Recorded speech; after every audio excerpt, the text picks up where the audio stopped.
सुप्रभात। आज मैं आप लोगों को संस्कृत में पर्यायवाची शब्दों की जानकारी देने जा रही हूँ।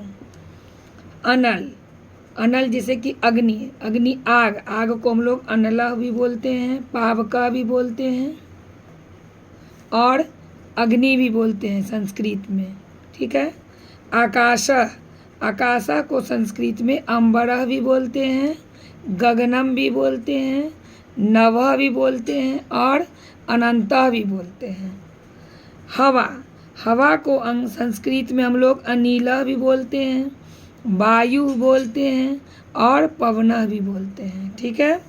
राक्षस, राक्षस को संस्कृत में असुरः भी बोलते हैं, निशाचरः भी बोलते हैं, दानवः भी बोलते हैं। आम, आम को संस्कृत में आम्रम भी बोलते हैं, रसालम भी बोलते हैं, सहकारा भी बोलते हैं और च्युता भी बोलते हैं। इंद्र, इंद्र को संस्कृत में देवराज, शक्र और देवेंद्र भी कहते हैं। कमल, कमलम, संस्कृत में कमल को कमलम बोलते हैं। पंकजम, उत्पलम और सरसीजम भी बोलते हैं। गंगा, गंगा को संस्कृत में पर्यायवाची रूप में भागीरथी भी बोलते हैं, मंदाकिनी भी बोलते हैं और जानवी भी बोलते हैं। गणेश, गणेश भगवान जी, तो उनको हम लोग संस्कृत में लंबोदरा भी बोलते हैं, गजानन भी बोलते हैं और विनायका भी कहते हैं। गृहम, घर, घर को संस्कृत में गृहम बोला जाता है और इसका पर्यायवाची संस्कृत में होता है सदनम, आलय और शाला। जलम, जल मतलब पानी, तो इसको हम लोग संस्कृत में जलम भी बोलते हैं, नीरम भी बोलते हैं, तोयम भी बोलते हैं, अम्बु भी बोलते हैं और बाड़ी भी बोलते हैं। सरोवर, जिसको हम लोग हिंदी में तालाब बोलते हैं, तो सरोवर उसको बोलते हैं संस्कृत में। फिर उसको पुष्करा भी बोलते हैं, सरा भी बोलते हैं और तडागा भी बोलते हैं। धनम, धन जिसको बोलते हैं वो संस्कृत में हम लोग धनम बोलते हैं, उसका पर्यायवाची विक्तम भी होता है ना, क्वितम जिसको बोल सकते हैं, संपदा। ठीक है। नौका, नाव, नाव है हिंदी वर्ड, उसका संस्कृत हम लोग नौका भी बोलते हैं, तरनी भी बोलते हैं और जलयानम भी बोलते हैं। पत्नी, पत्नी को संस्कृत में भार्या भी कहते हैं, स्त्री भी कहते हैं, कलत्रम भी कहते हैं और दारा भी बोलते हैं। पुत्र, पुत्र को संस्कृत में तनया भी कहते हैं, आत्मज और सुतः भी कहते हैं। ठीक है।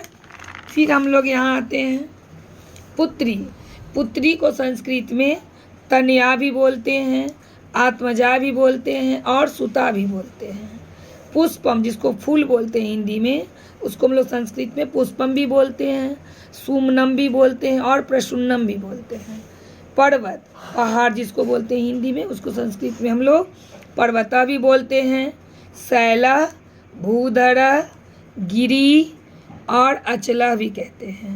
पृथ्वी, पृथ्वी को संस्कृत में भू भी बोलते हैं, मही भी कहते हैं, वसुंधरा और वसुधा भी कहते हैं।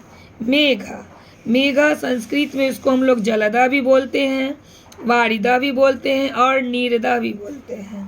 खग, खग को संस्कृत में हम लोग पक्षी भी कहते हैं।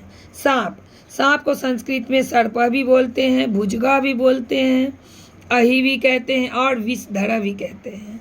समुद्र, समुद्र को संस्कृत में जलधि भी कहते हैं, वारिधि भी कहते हैं और सागरा के भी नाम से जानते हैं।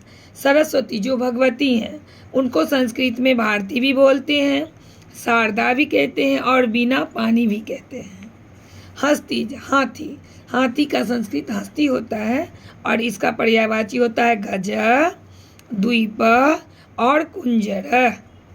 सिंह, शेर जिसको बोलते हैं हिंदी में, उसका पर्यायवाची होता है व्याघ्र, वनराज और मृगराज।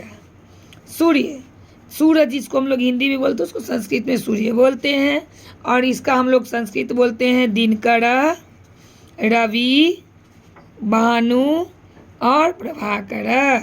विष्णु, विष्णु भगवान है श्री हरि, उनको हम लोग संस्कृत में पर्यायवाची में पीताम्बरा भी कहते हैं, गोविंदा भी कहते हैं, माधवा भी कहते हैं और चक्रपाणि भी कहते हैं। शिव, शिव को हम लोग त्रिनेत्र भी कहते हैं, शंकर भी बोलते हैं, शूलपाणि भी कहते हैं और चंद्रशेखर भी कहते हैं। दुर्गा, दुर्गा माता को हम लोग संस्कृत में गौरी भी बोलते हैं पर्यायवाची में, शिवा भी, पार्वती भी और सिंहवाहिनी भी कहते हैं। तो इस तरह मैंने आप लोगों को संस्कृत में कुछ पर्यायवाची नामों की जानकारी दी। मुझे उम्मीद है कि आप लोगों की ये बहुत काम आएगा। तब तक के लिए धन्यवाद।